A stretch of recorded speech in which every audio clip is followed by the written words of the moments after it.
Hi, I'm Kelsey Humphreys, and this is The Pursuit, where I help you in your journey, your hustle, and your climb to be your best self and put out your best work. After all, I'm still hustling for that too, guys.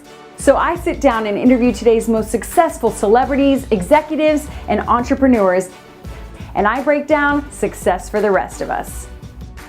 This is a Pursuit Profile episode with Matt Britton. While you may not yet know his name, you need to hear his story. Matt Britton is the founder of New York-based agency MRY and the co-founder of CrowdTap. He is known throughout the advertising industry as an expert in social media marketing with a deep expertise in the Millennial generation. Since founding the now award-winning agency from his bedroom in 2002, Britton has worked with some of the world's leading brands like Microsoft, Coca-Cola, and Visa. He has also spoken at industry conferences around the world and has become a featured advertising expert for CNBC, Mashable, Forbes, the New York Times, and the Wall Street Journal, among others. How did he go from solo consultant to over 500 employees and then a multi-million-dollar exit? That's what we discussed when I sat down with him recently in New York City. Thank you for joining me for another episode of The Pursuit. I'm Kelsey Humphreys here with Matt Britton, the founder and chairman of MRY, an amazing agency here in New York, and now the CEO of Summit Series, which is also very cool. And he has a lot to share with us about reaching millennials, and also just your entrepreneurial story. I think is awesome. So thanks for stopping by today. Thanks so much for having me. It's great to be here. So let's go back to the beginning, because you started a company in college. Yep. And then never went into the workforce. I mean, you just started a company right after school. Tell us kind of how that all started. Yeah, I mean, I was very fortunate in that I was leaving college right at a time when the internet was sort of becoming a mainstream media consumption habit amongst young people, and I immediately saw that as an opportunity really to bring that knowledge and expertise, because I was an early adopter of the internet, to brands. So I started a business out of college called the Magma Group. We really was built to help internet-based companies target college students through a network of student ambassadors on college campuses to essentially drive registered users for early on sites like eBay and Yahoo and Lycos, right when they were starting, really at the beginning of Web 1.0. Wow.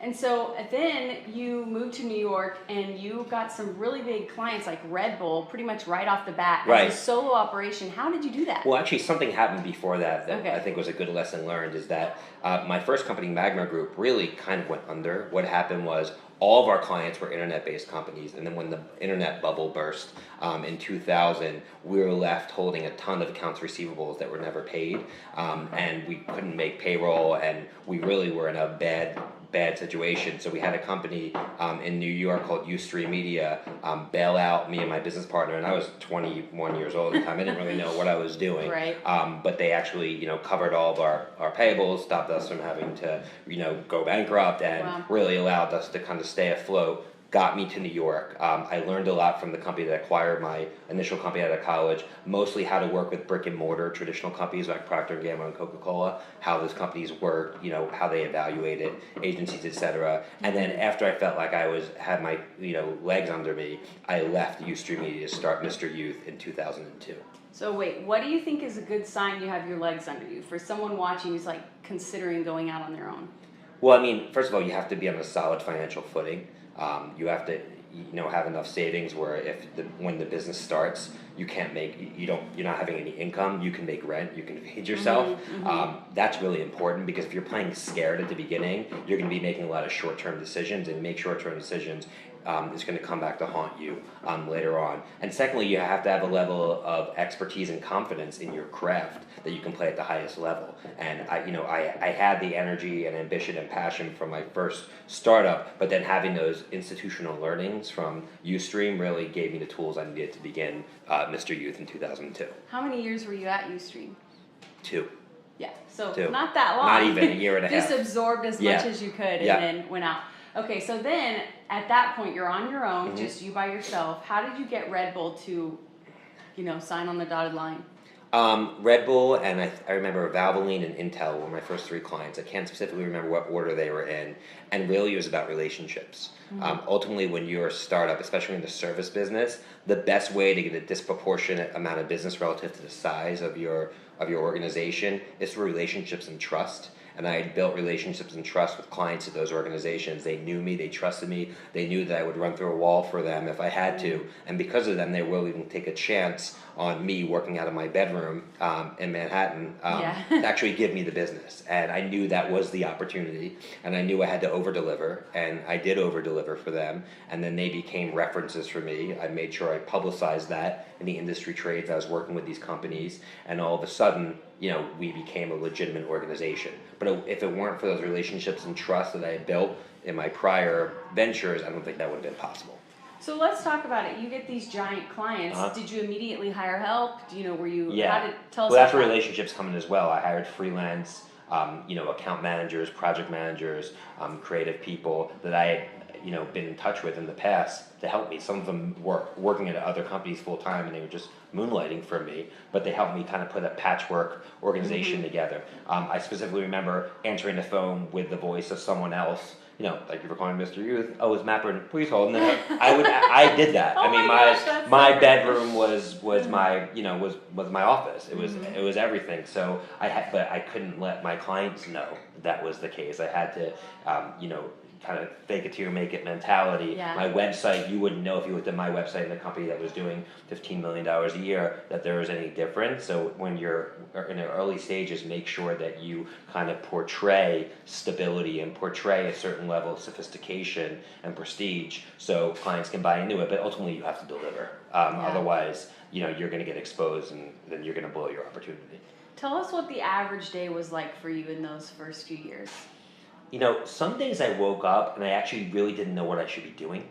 Like when you wake up and you have a job every day, you have a boss that tells you what to do. Yeah. When you're an entrepreneur and you first start a business, you really don't, if all the general tasks and checklists are done, so like your client's happy for that day, it's what do you do? Yeah. Do you pick up the phone and call? Well, who do you call? Do you go to a conference? Like, how do you actually spend your time? So in the very early stages, it's not like your calendar's filled. You have to fill up and understand what to do. And over time, I realized that I just had to figure out what the critical inch I needed to move my business forward that particular day, whatever that might be, and take steps in that direction. So I'd thank myself for whatever I did that day, 30, 60, 90 days from that point. But it wasn't always easy knowing what to do. And I think that's interesting and something that was definitely a learning lesson for me. Yeah, and something not very many people talk about. So I want to kind of transition to your book, and because there's a YouTube talk you did at Lincoln Center last year, and I'm going to link it for you guys because everyone should watch it, talking about just the changes in our world and our workplace. So someone out there who, is trying to grow their business and reach millennials and work with millennials, why don't you just kind of talk about some of the realizations you had and what they should be doing? Yeah, well, the impetus behind my book, Youth Nation, was that, I lived in the world for 14 years when I was running MRY. Mr. Youth became MRY, where I would deal with all these CMOs and people who were running marketing organizations at Fortune 500 companies that were Gen X or boomers, and they were completely disconnected from this huge groundswell of change that was happening right beneath their feet. They were making decisions from the boardroom when in reality the changes were being driven from the streets. They were, telling me that, Mark Zuckerberg, he knows what he's doing, but yet the 20-somethings in their organization were 7 floors below with no decision-making power. And that disconnect was really jarring to me. In fact, I remember being at a conference of 400, digital marketing experts, and I asked them, at a show of hands, how many people have heard of WeWork, which is the largest tenant of commercial real estate in New York City right now, and 2 people raised their hands. Wow. So that disconnect was so jarring. I knew that there was an opportunity to kind of create a roadmap or a bridge between, the Gen X and boomers who were still, in the driver's seat of making business decisions, and this whole millennial generation and all the changes to bring about, and really try to get everybody to understand that we're living in a new world right now, and the old rules do not apply anymore. And in kind of talking to both millennials who were on the receiving end, or actually rather on the driving end of this change, and the other generations, it became clear that there were certain key points that really had shifted the way the world works, and that's really where I focused on the book. So let's talk more maybe from a small business perspective. Sure. What mistakes do you see small businesses making with these changes in millennials? Absolutely. I think for small businesses, the biggest misconception is your business cannot just be about the product or service that you're selling. And what I mean by that is that, every car right now would be looked at as a marvel 15 years ago. The Toyota Camry right now is technology that 15 years ago would be looked at as, an architectural marvel. Right. But it exists right now. Every toothpaste is good. Every dry cleaner is good. The services in this day and age with the technology that's in place really surpasses the need that consumers have. The difference is in the ability for these businesses to be shareable and have a story behind that people want to talk about.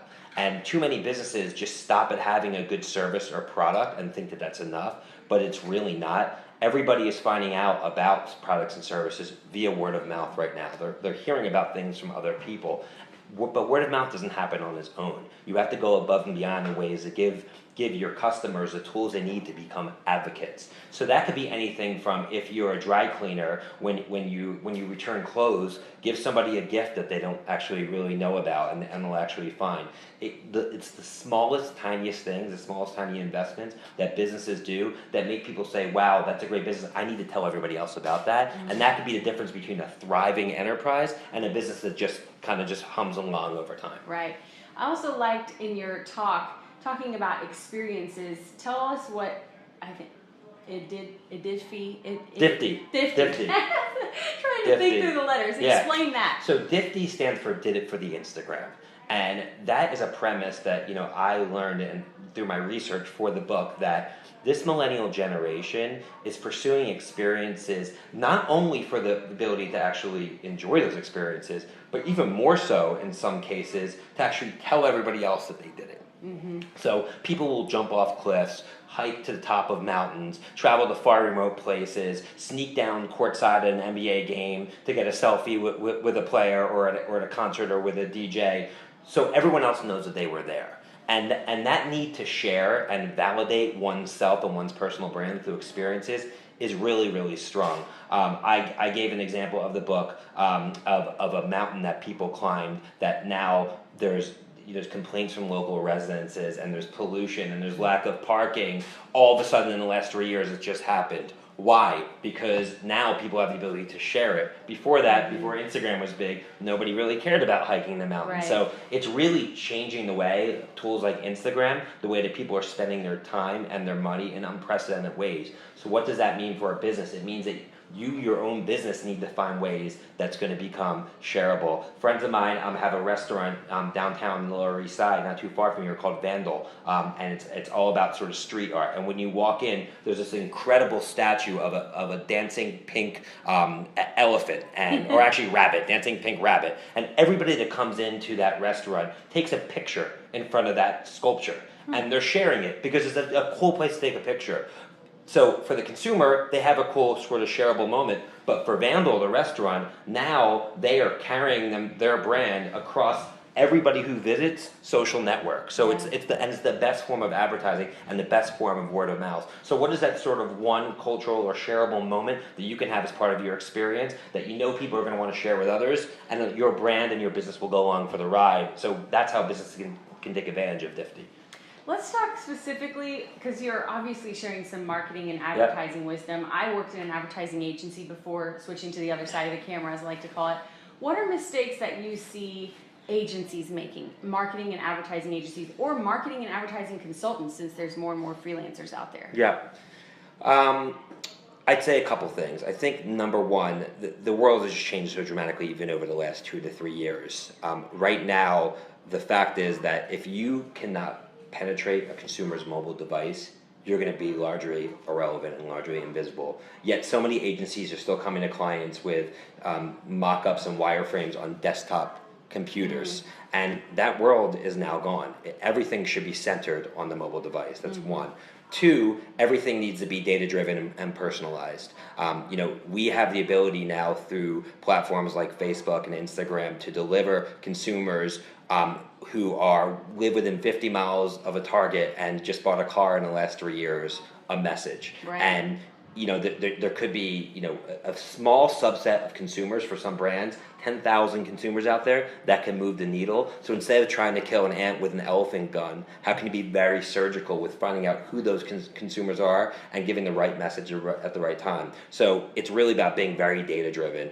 And I think lastly, less is more. I think that there are so many different platforms out there that are shooting for our attention, and consumers are kind of bombarded with more and more media message each day, that the ability for a brand to have ruthless simplicity and actually have a message that is so simple that you can understand it right away and is designed for the flick, so to speak, is really the game. And I think so many agencies are coming to their clients with these sophisticated, complex, campaigns that a consumer will never understand, frankly, because they just don't have the time to understand it, no matter how clever it is. And there's a reason why, Snapchat with a limited amount of time took off. There's a reason why, Instagram, because you flick so quickly and its imagery has taken off. It's because this new generation just needs to consume information so quickly, and they just don't have time to dig in deeper. So short form is winning, simplicity is winning, being micro-targeted is winning, and mobile is winning. And those should be the areas where agencies should focus.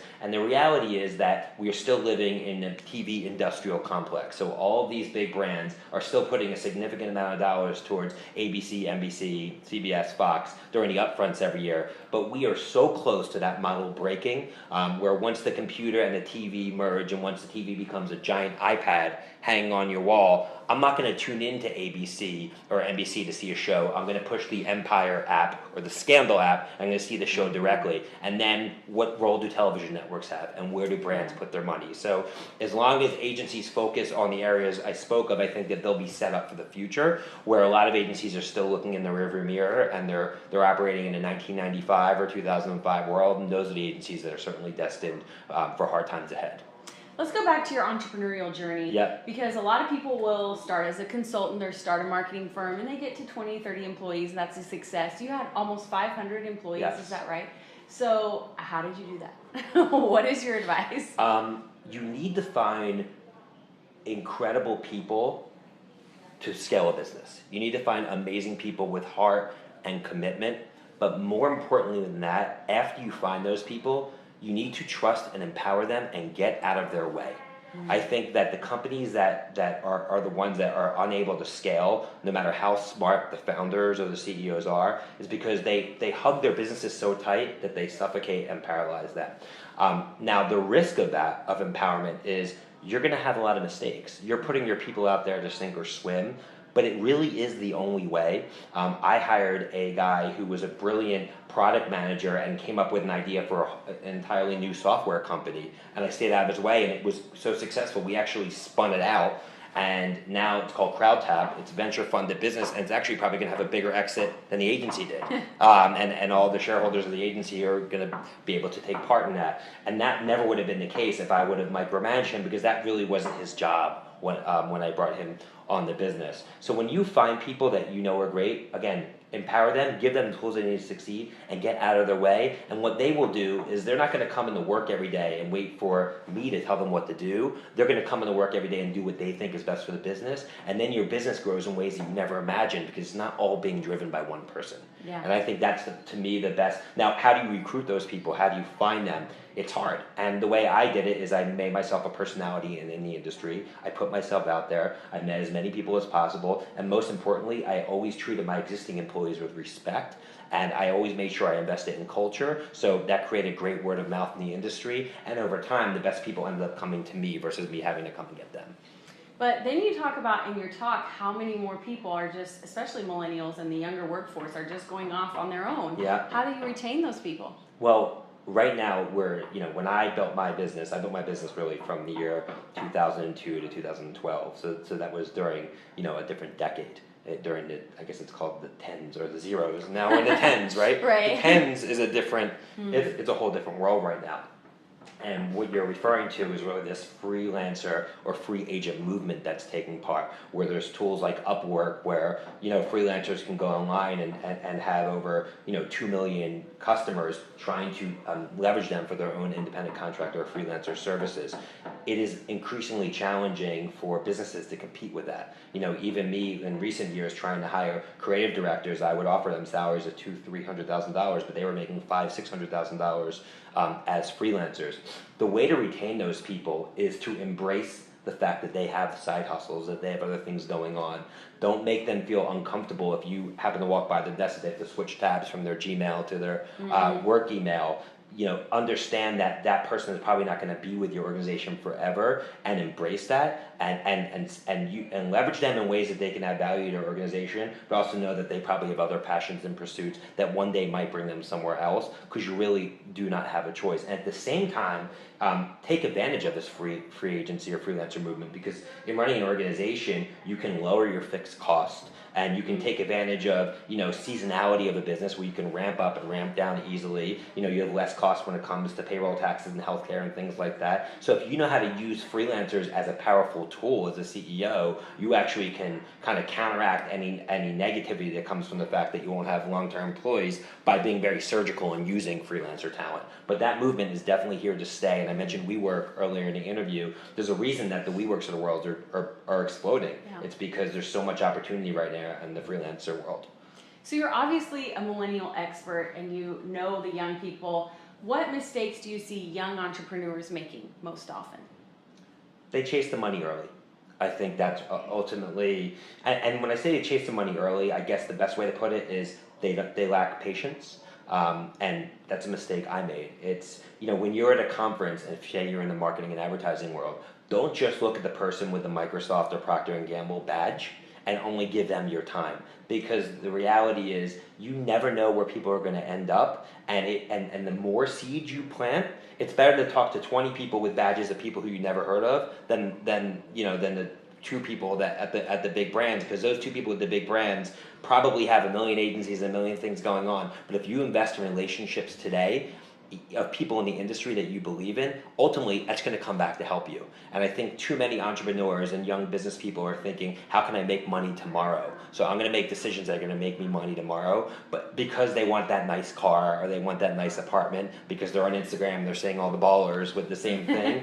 But that can be really a big detriment, where you really have to think long term, and you can't chase the money tomorrow. You have to build something that you believe in, and stay focused on the vision and the plan, and know it's ultimately going to pay off. And the most successful entrepreneurs are ones that have done that. Yeah.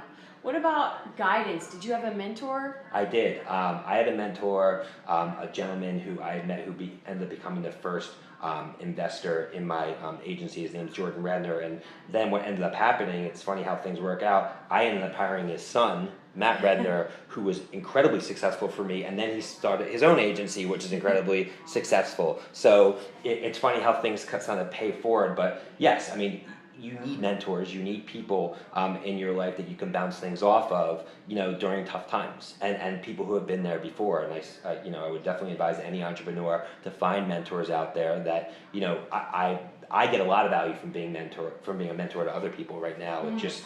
It's the most rewarding thing for me, is to be able to help people and give back more so than anything. And I think a lot of people would say the same thing. You're also really passionate about YPO, yes. Young Professionals Organization. How did that impact your journey? I mean, YPO in the later years of my career has just been amazing for me, because we all need sounding boards, and having a mentor is one thing, but that mentor usually has their own agenda and their own things going on, and there's only so many times you can tap into it. YPO has been amazing for me, and the biggest reason YPO has been amazing for me has been Forum, which is basically every month I get together with a group of 10 of us, and from all different industries, manufacturing, real estate, finance, etc., but all that have achieved a similar level of success or stature in their industries. And we basically talk about what's going on in our lives and the challenges we're facing, not only from a business perspective, but personally. And over time, my forum through YPO has really become a rock for me, and a group that I can lean into in the toughest of times, and also, again, to be able to give back to the other people in my forum. And I really don't know where I'd be without my forum and without YPO. As my business has grown and as my challenges have changed, I'm talking to people that have been there and done that, and that's been tremendously helpful for me. Wow. Well, that's awesome. Awesome testimonial for them. So you've basically been an entrepreneur your entire life, pretty much, a few stints of being employed. But what do you think has been the best part and the worst part of the entrepreneur's journey? I think the best part is just the feeling that ultimately you're controlling your own destiny, and seeing something that you build kind of grow in front of you is just an amazing thing. You know, starting with an idea and then every day seeing that thing grow and get better is just a great feeling, and there's really nothing else like it. Besides the financial rewards and everything else, you know, I think being able to build is incredible. I think probably the worst thing about being an entrepreneur is just how consuming it is to your life. You know, I mean, I can't tell you how many vacations or you know, times when I should be focused on my family, or just or watching a football game, be able to relax, where everyone else around me is really in the moment of what's going on in front of them, and I'm looking at my phone, or I'm pacing, or I'm freaking out about things that are going on. Because if you're a real entrepreneur, it's consuming you, and it's consuming you at all times. And it's as much as the blessing, and a lot of times it can be a curse, because, you know, we're on this earth to, you know, give back, love, enjoy ourselves, etc. And being an entrepreneur sometimes strips you of your ability to do that. As hard as you try not to. Now, I am super neurotic, and I can be a worrier, and doesn't mean every entrepreneur is, but for me, that's definitely been my experience, and but that's just who I am. So it's hard to, you know, I don't think I'd have it any other way. Have you gotten better about coping with that? Yes, I think over time, you know, there were times where I could, you know, I remember in 2008, I had to put the company's payroll on my Amex, and, you know, and I had at that point almost 100 employees, and that was really scary, you know, and, you know, mortgaging my future for betting on the business. You know, I've been through really stressful times where my entire financial future was at doubt. Now that I've had an exit and I've kind of achieved a certain level of success, I would say the lows are higher and the highs are lower. You know, it's not like this. It's like I can be a little bit more level. A, because I've had the experience, and B, because the stakes aren't as grave or drastic. I think over time they become, you know, it doesn't mean I care any less, but it just means, you know, I've grown and the stakes have changed a bit. And, you know, hopefully over time I can figure out ways to even be more present, you know, in my daily life, and not just continually focus only on business related things. So that again kind of goes back to the patience thing. Yeah. You know, it's not going to be that way forever. Yeah. So if you had one piece of advice to give to a beginning entrepreneur or someone who's just started their small business, what would it be?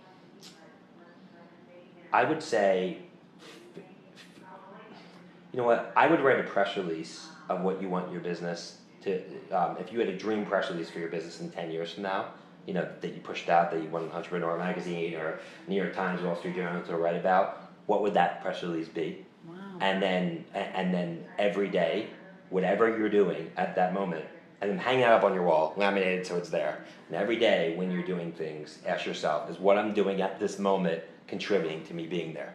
Yeah. You know, because I think that so many times it's not just, I mean, a lot of people aren't good with time management, and they'll spend time, you know, on Facebook or whatever, and that is not going to help you get to your path. So if you really want to make that press release a reality, every day when you're doing the daily tasks, you have to ask yourself, is this really going to help me? And I think that's a good guidepost to allow yourself to really, you know, kind of measure up against your goals and measure up against your ambitions and make sure that you're spending your time accordingly.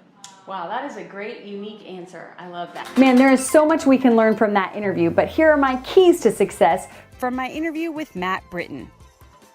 First, learn as much as you can. After Britton's first business failed, he tried to absorb as much knowledge and wisdom as he could while he was employed at YouthStream.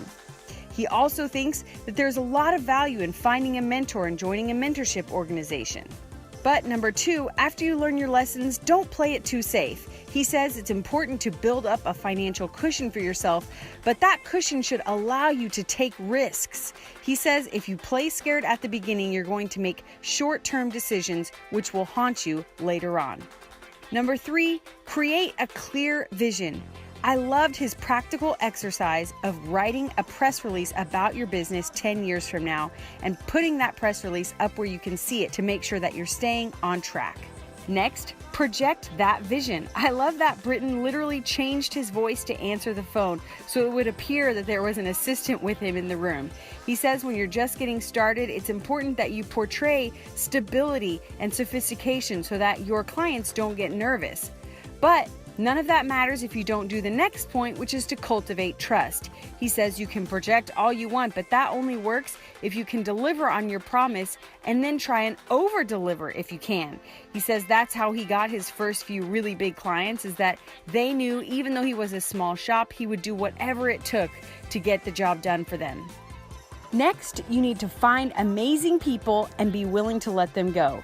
He says that scaling from 1 to 500 does not happen if you don't find and retain amazing people, and the way to do that is to trust them and let them do their jobs. Number 7, you have to keep up the pace. Part of Britton's success is that he can talk big business in a boardroom, but then create a campaign that actually works with the everyday person on the street. He says that businesses and executives need to listen to the upcoming generation.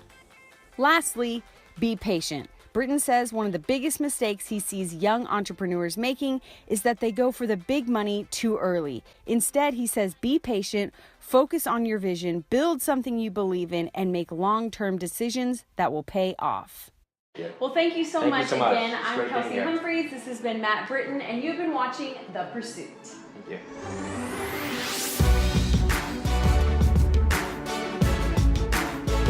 Don't forget, guys, there are 3 ways to support the show. You can subscribe here on YouTube, you can leave a comment, and you can go subscribe to the weekly emails to go behind the scenes and get extra info from each episode.